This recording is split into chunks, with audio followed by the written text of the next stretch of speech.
Ah,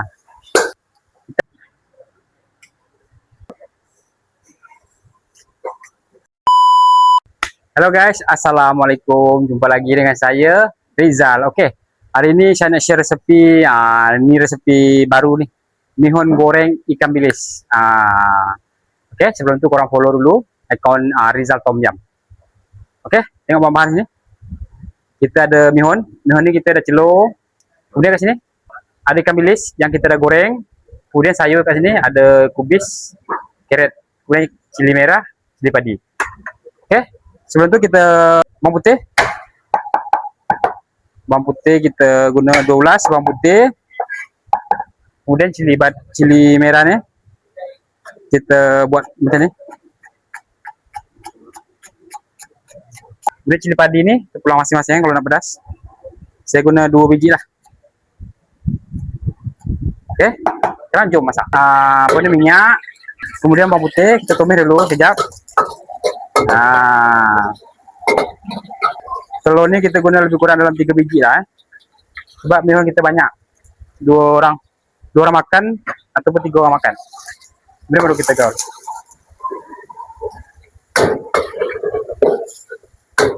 Oke. Setelah dah masak macam tu baru kita masukkan mihun. Kubis, carrot semua masuk dalam ikan bilis. Kita gaul sekejap.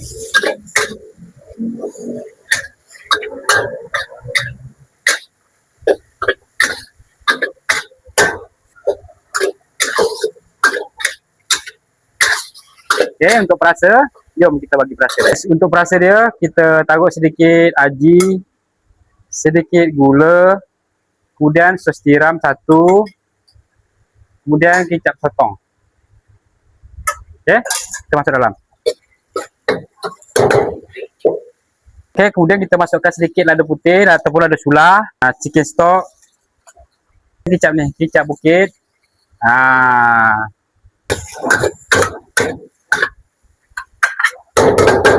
Kalau mihun ni, kalau kita gaul, bila kita gaul tu kita gaul manja-manja, jangan kasar-kasar. Dia tak macam nasi goreng tau. Kalau nasi tak apa. Yang ni kita gaul dia slow-slow, manja-manja je. Sebab nanti dia putus. Kalau bila putus dia tak cantik.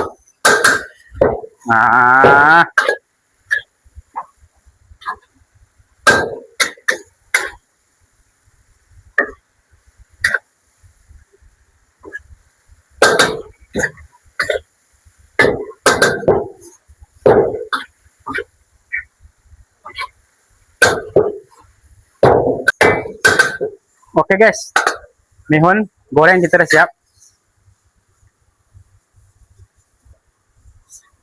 2 orang boleh. Mihun goreng Singapura tau, mihun goreng Singapura. Guys, korang tengok ni, inilah dia. Menyelerakan, nampak pun dah tahu dah bentuk dia. Oke, sekarang kita tabur bawang goreng. Ni akhir sekali bawang goreng dengan daun bawang.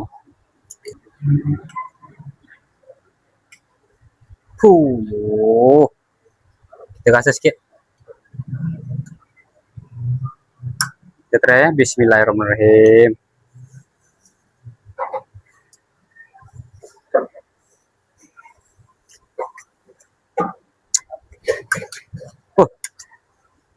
Sedap kan? Ini kompon tak cukup satu pinggan ni. Okay, siapa-siapa nak cuba resepi ni, korang boleh tengok video ni sampai habis. Jangan skip. Dan jangan lupa follow, yang paling penting. Dan share, komen, like, subscribe. Okay, selamat mencuba. Assalamualaikum. Bye-bye.